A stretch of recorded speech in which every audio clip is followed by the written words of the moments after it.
Hey, welcome back, everyone. Today's topic is about addiction and why relapse is so common among addicts. It's it seems like very few people get sober on their first try. So I wrote a bunch of stuff down, so it's easier for me to keep on the path if I write this stuff down. So first, we need to find out the reason for why we are in that situation in the first place. And that can be such a rabbit hole. And simply uncovering that answer can take a minute. For some people, it helps to get some therapy or rehab. I don't know about NA meetings. I've never done any of those things like NA meetings or rehab or therapy. I chose to discover these things on my own, in my own way, with the help of mushrooms and trial and error. Sometimes we need to find a healthier alternative for the meantime. For some, it's methadone or Suboxone, which I too did for many years. But the truth is, these drugs are often even more addictive and worse than the drugs we were doing originally.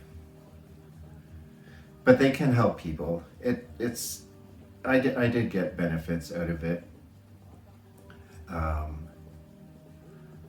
But I found they still killed my spirit. Like my light wasn't able to shine while I was using those things. Another thing is we absolutely have to cut certain people out of our lives in order to have any chance of success at all. Hanging out with the same people who use is simply not an option. It's a recipe for disaster, guaranteed, I promise. You cannot be like, fuck, maybe you're good, like really good friends with these people. It sucks, but you have to separate yourself from that. It does not fucking work. It does not fucking work to hang out with the same people. You have to distance yourself. It's the only way. Another thing, which is probably the most important thing of all, is to find that thing that you are truly passionate about. That thing that sparks that fucking fire in your soul. Find that thing and watch the addiction fall away on its own. It's amazing how that stuff works, you know. When your heart sings, you'll find, you know what, if you find that thing that sparks that fire in your soul, you won't even want to use. It's that powerful. Find that thing. For me, it's let's see. Yeah, look here. I make stuff, right? I don't know if you can, see that bracelet, I made that. And I made a bunch of those things that hang on the wall too. I work with metal and, machining and welding and stuff like that. So finding that creative outlet is key. It's like, listen, you can't just remove the addiction and expect your life to go, to get better. Doesn't fucking work like that. We use these drugs in the first place to fill a hole, There's a fucking hole, and that can be whatever. It can be abandonment. It can be, whatever. Listen, there's a million reasons why many of us begin using these drugs. So we have to, and we can't use that if we look to blame something for our situation, we're not in the right mindset. You have to take accountability for your own actions. Yeah, it's you just gotta accept it. Also, don't be so fucking hard on yourself, you know? Um, we're all human. And just because, here's the thing, almost every person on the planet is addicted to something, you know?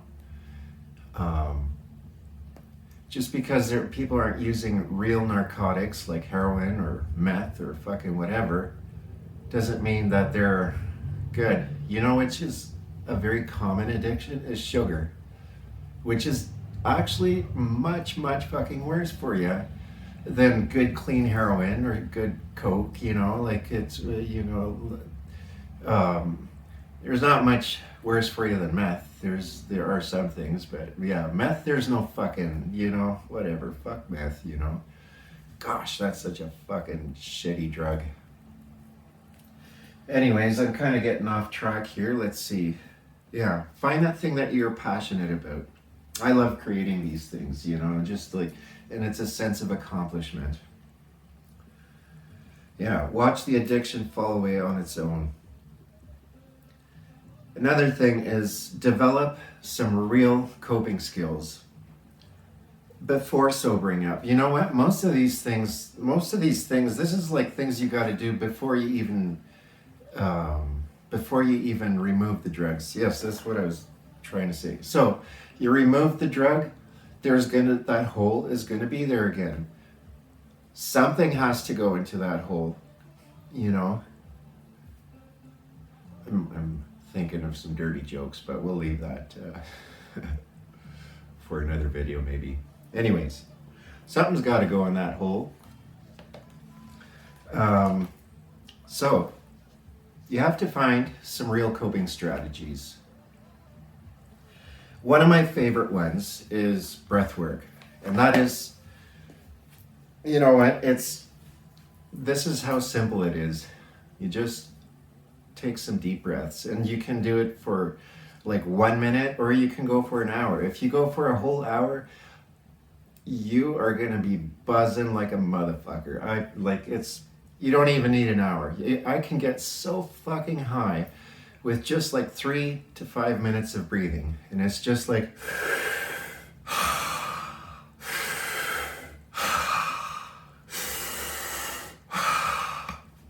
and you use the full capacity of your lungs. That's kind of the main point. And then you do breath holds. There's more and more information coming out on different breathing techniques, and they are fucking powerful, man. It's honestly the best drug I've ever had in my life is probably the air we breathe. Like when I started doing this, it literally felt to me like I was smoking crack, but without the fucking paranoia and the sketchiness, you know.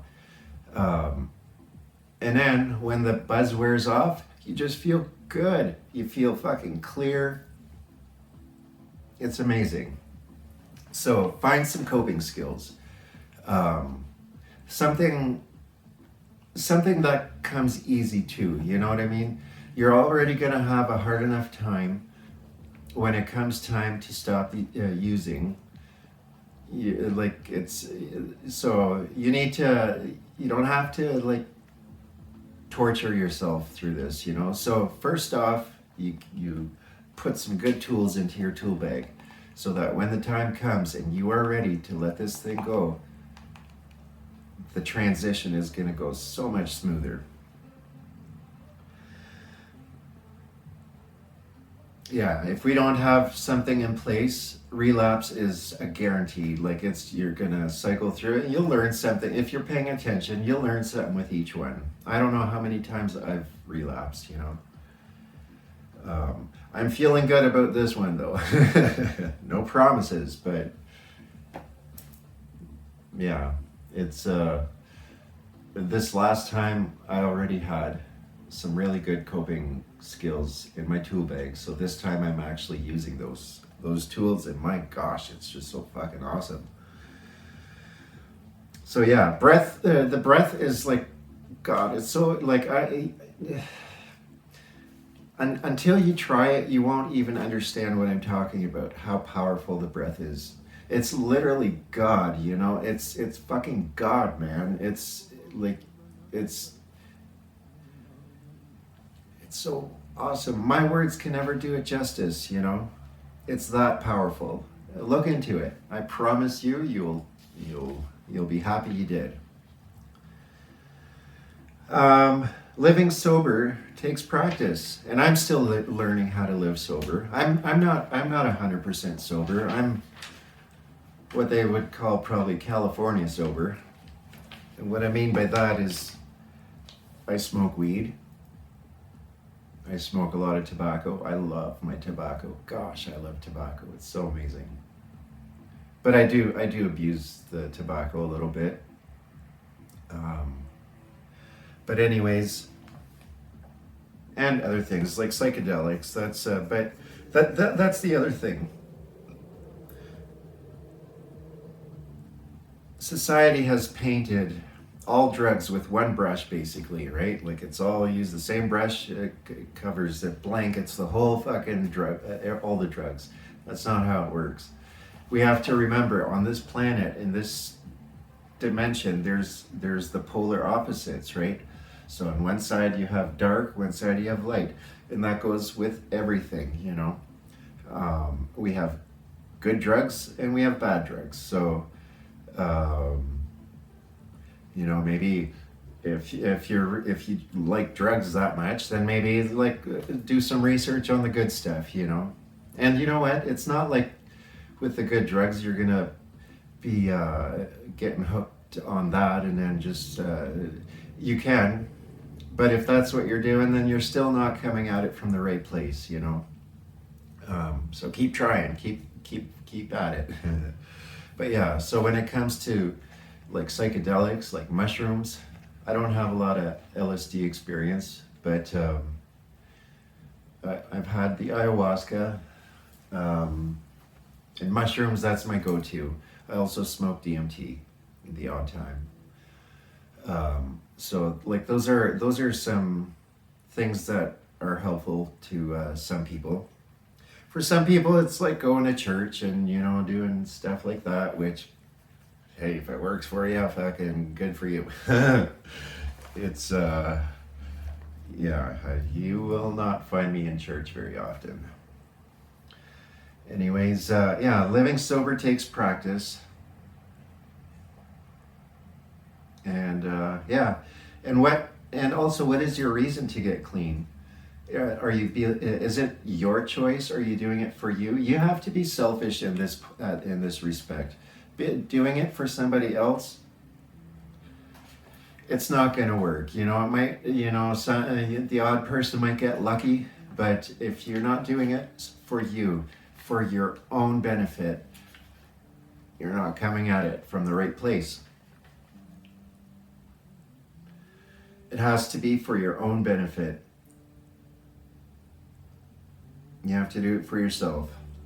And if you don't have real coping skills on hand to replace the drugs, like I said, you have to replace something, you know, like you have to replace the drugs. You can't just take the drugs away and then you know, think everything's all honky-dory. It doesn't work like that. We take the drugs in the first place to fill that hole. But when we take the drugs away, if we don't have something to fill that hole again, we'll go back to what we know. You know, we're creatures of habit. We seek out comfort.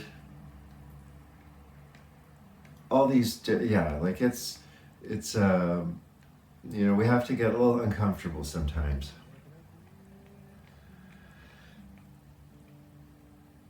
Yeah. Well, that's all the stuff I wrote down, and now I'm drawing a blank again. So anyways, yeah. Don't be hard on yourself if you find yourself relapsing. Keep at it, you know. Learn these coping skills. But above all, learn what fucking drives that passion into you, you know? Like when you all of a sudden, you like maybe you'll see something or you'll do something and you're like, you just feel fucking alive, you know? That's what you're looking for. And it's not that, you know, doing that thing is always going to make you feel like that. But have that thing in place, you know. So when it's time, once you make that decision, and that's also the other thing, it's once you decide, your decision is so powerful. When you fucking flip that switch, that's a very powerful moment. So get yourself ready. Make the space in your mind, make the space in your heart. Visualize, you know, think about this. Like because living a sober life, if you don't, you know, if you're kind of going into it blind, can look like or feel like it might be a really boring existence. And you know what? It is for some people. So it is critical that we find something that we're passionate about, a healthy passion, you know. Um, yeah, be passionate. I think that's like one of the most important things in life altogether, is to find what sparks that fucking fire. If you're going to a job that you hate, quit your fucking job, man. Find something that gets you going, you know. Nobody's pointing a gun at you to show up every day somewhere where you don't want to fucking be. That I was doing that till very recently, and nobody was pointing a gun at me. I thought I was, you know, having fun for a while. I did flooring for many years, and it started taking a toll on my body, and it just gradually I started getting really fucking angry. But I am a master at suppressing my anger. You know, like literally, I am like a fucking monk when it comes to that. I got so fucking good at suppressing the anger. But you know what was happening? I was getting sick. My gut was starting to not function. I basically became gluten intolerant or whatever. Like I had to be so careful with what I ate because my gut was in such poor shape. And I thought I had like some other disease. Turns out I was just angry, you know, I was stressed out and angry. And now the stuff I'm doing now, which is the machine shop, I work in a machine shop. I don't even really call it work, it's more play. And, you know, I even get paid to play, you know, which is awesome. That's what you're looking for, you know. We're here to fucking live, man. It's a fucking playground. This is a playground, you know. We have to find what's important. And what is important? Spending time with your family, going out into nature, expanding your mind, and doing all this with fucking love in your heart. When you can radiate the love, it's gonna just come back at you with love, you know. The other thing we have to remember is everything is a mirror. So if we're looking and all we see is people that are, you know, doing shitty things, and you know, really what that is, it's reflecting our insides, you know. So so you know what I'm trying to say is, getting on this path of healing, it's not an easy path. It's a very fucking difficult path. It would be so much easier just to drown yourself out, fucking keep on smashing, you know, and just drown out your thing. But here's the thing: once you wake up enough to see what's actually happening, these drugs will not even do the trick anymore, you know. Like I could do a smash of heroin right now and I would immediately just be like, fuck, why did I do that, you know? It doesn't do the trick anymore. The only thing that will do the trick is your passion. So, figure that out, you know. write in the comments if you have, you know, any good ideas and stuff. It like there's so much out there. Anyways, I'm a little bit limited to how long of a video I can put on YouTube, so I'm gonna end this this over here. Yeah, I have another channel. So this one, yeah, I got two channels. One is Stefan Rempel 4854, I believe, which is something that I'm gonna probably keep mostly like for my creative stuff and like things that I build or little projects and stuff. My other channel is called Silly Rabbit 920. It's spelled PSI. Yeah, PSI. So not silly as in like normal silly. I mean silly as in like psilocybin. Silly Rabbit 920. I'm not sure if I can figure out how to put the link in the description, but I'll do that eventually. And there I talk about, you know, mushrooms and different things, you know. So I'm new at this, so bear with me. But I have a message to share, and even that is taking. I have to kind of push myself because when it comes to speaking, I'm not that good of a speaker yet, but I'll practice. And you know what? Together we can just raise ourselves up, you know. Yeah. All right. Listen, guys, I love you guys. I hope y'all are having an amazing day. Keep your chin up, you know. Keep your chin up. Know that if you're having a hard time, this shall pass. And if you're having a really good time, unfortunately, this too shall pass. But once the good times pass, the shitty times come. Once the shitty time passes, then the good times come, you know. And if we pay enough attention, sometimes we can like find out where the middle road is. So we're not too fucking happy, but we're not miserable either. So we're just like cruising, you know. Got to keep that warp drive going, you know. Anyways, have a great day, guys. Thank you for watching. Like and subscribe if you feel like it. If not, then don't. But let's heal. I love you guys. Okay, then bye.